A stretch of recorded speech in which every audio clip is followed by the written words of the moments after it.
John, we know the heat wave gripping Texas this year is so extreme, even the trees can't stand it. Yeah, last year's drought combined with this year's hot and dry conditions is becoming a problem all the way to the root. So joining us now is Jess Divin, arborist with the Davey Tree Expert Company, to talk more about this. Good morning, Jess.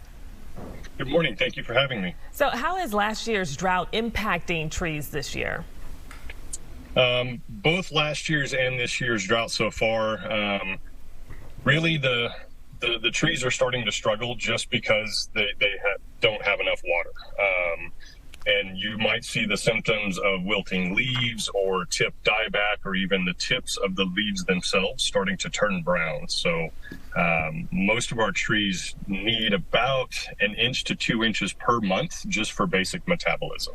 So what do you suggest we do for these trees that are struggling? Is it just time to start watering more? Because some of our communities are being encouraged to water less. It's a bit of a mess right now.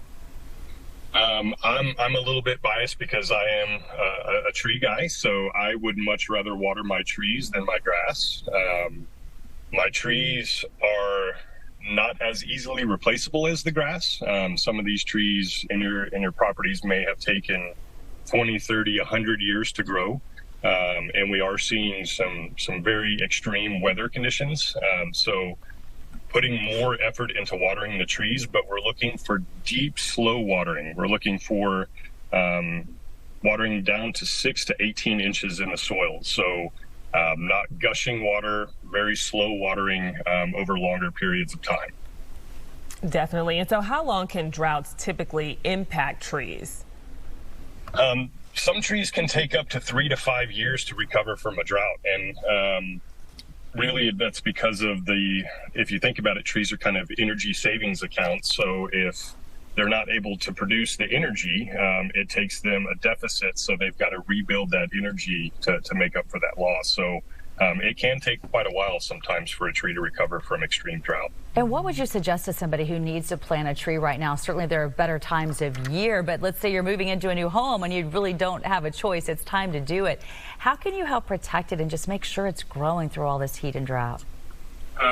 Really, again, fall is the best time to plant, especially here in Texas where it's so hot and dry during the summers.